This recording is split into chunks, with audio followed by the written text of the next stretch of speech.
Pangalawa, tumulong sa gawaing bahay.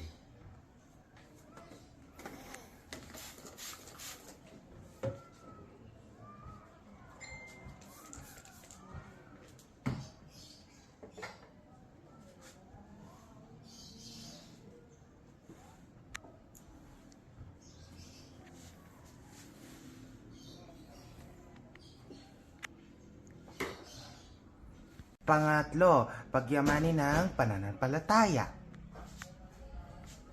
Dear Father, Son, to Holy Spirit, Amen. Maraming salamat po, Lord God. Please always make sure that it's healthy. Amen. Dear Father, Son, to Holy Spirit, Amen. Apat, pagpapakita ng paggalang sa nakatatanda. Pag-bless po. Pag-bless po. God bless. Oh, good. God bless. Una,